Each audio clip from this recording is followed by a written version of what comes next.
Yeah, the world as I see it is a remarkable place. Hello, hello. We are moving into the final days of Confidence Camp, and we're glad that you're still with us and practicing the many skills and tools that we've been sharing along the way. It's really important to practice because that's how we get better at it, and we actually train our neurobiology to get back to that place of confidence. Today's tool is a tool that we use in all of our development programs because it's a wonderful coaching tool, and it also came to us from the same group of top 20 teachers that gave us the line that you learned in the beginning of the month. And this tool is called the frame. Now, you've probably heard of reframing as an approach, which helps us look at a situation and see it differently and then maybe take a different action. This is very much like that, but it's a little bit different.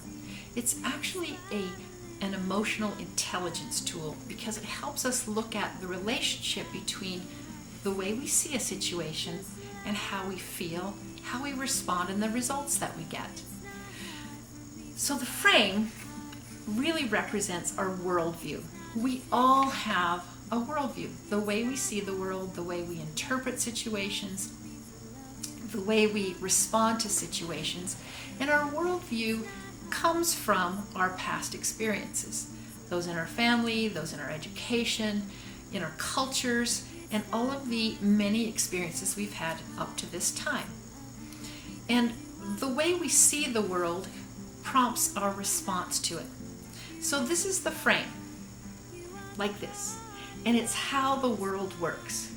Because the way I see or interpret a situation, we call that the story that I tell myself about why things are the way they are. It prompts a feeling response, an emotion. Sometimes the emotion comes first, and then we create the story to interpret the emotion.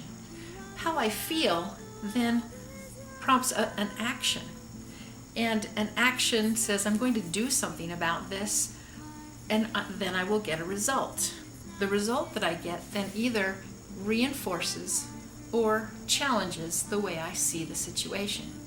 So this is happening all the time, whether you're aware of it or not. I'll give you an example.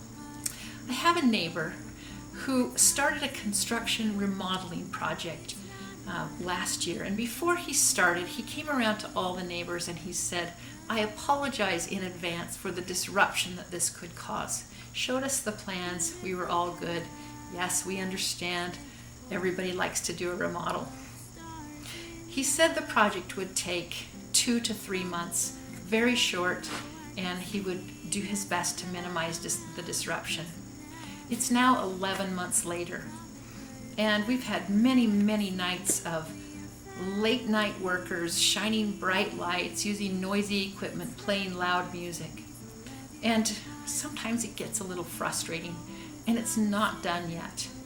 So if I apply the frame, if I see the situation and consider or believe that my neighbor doesn't care about us, how might I feel?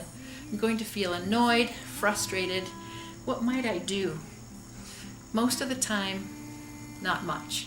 I might go out and tell the workers to turn it down or say, we're sleeping, and express my annoyance.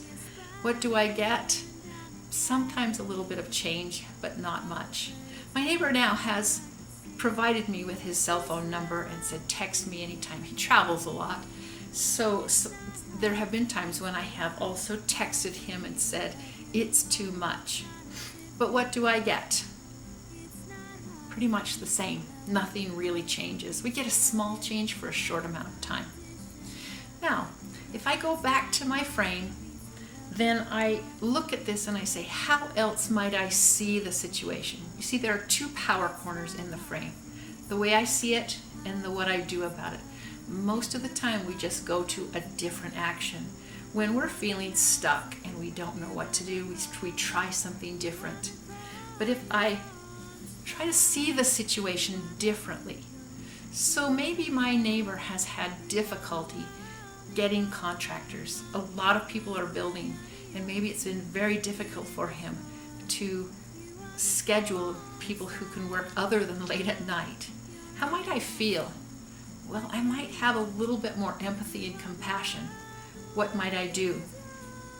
Probably approach those situations with more patience and letting him know when it's extreme and what result might I get. I won't be quite as upset, right? And maybe I'll realize that when I want to do a remodel project, the tables will be turned. So the frame we can apply to many situations. And one of the things that you have to remember is that when we have a frame, so does the other person.